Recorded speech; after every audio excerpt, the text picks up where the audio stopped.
I would not get excited about so-called alternative investments. You can get all kinds of different figures, but there's probably at least $1 trillion committed to buying, in effect, buying businesses.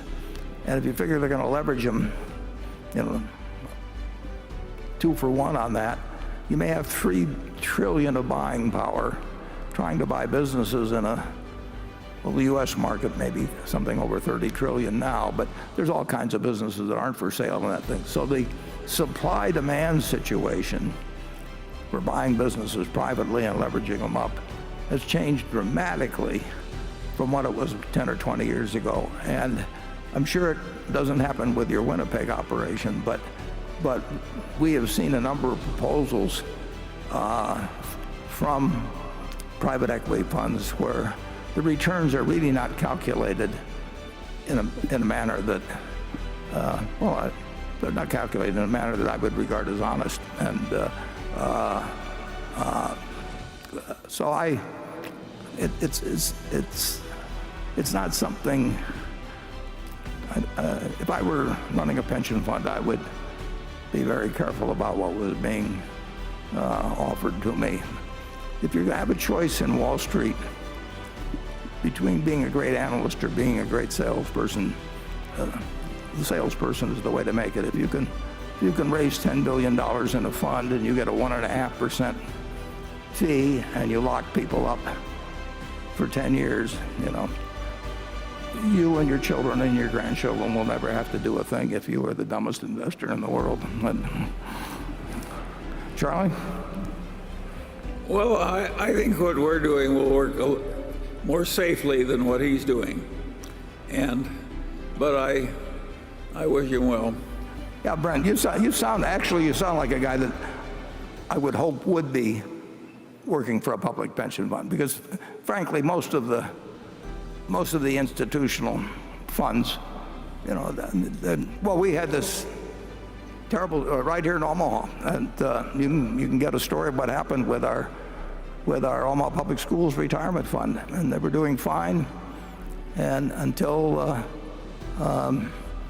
the manager started going in a different direction, and the trustees here, perfectly decent people, and the manager done okay to that point, and it became. They were smarter in Winnipeg than they are here.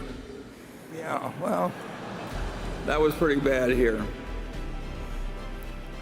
It's not a fair fight, actually, usually when a bunch of public officials are listening to people who are motivated to, who really just get paid for raising the money. Everything else is gravy after that. But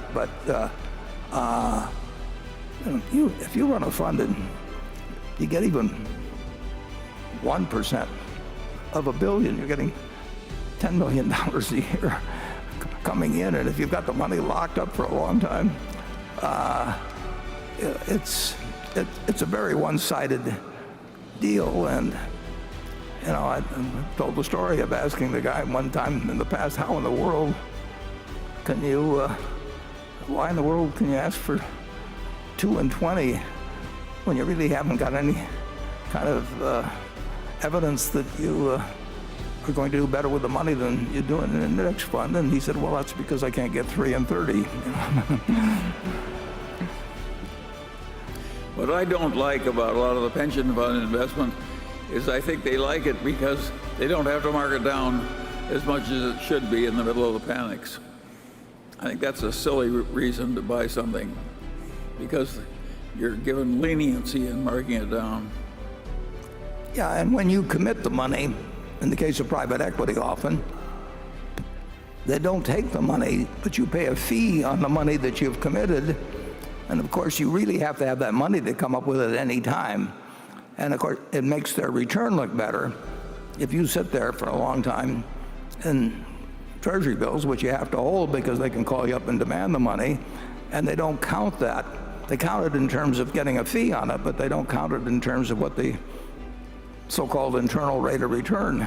It's not as good as it looks, and I really do think that when you have a group sitting as a state pension fund Warren, all they're doing is lying a little bit to make the money come in. Yeah, that sums it up. This man has this wonderful horse.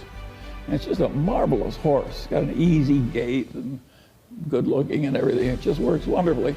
But also occasionally just gets so he's dangerous and vicious and causes enormous damage and trouble and breaks arms and legs for his rider and so on. And he goes to the vet and says, what can I do about this horse? And the vet says, that's a very easy problem and I'm glad to help you. Just what should I do? And the man says, the next time your horse is behaving well, sell it.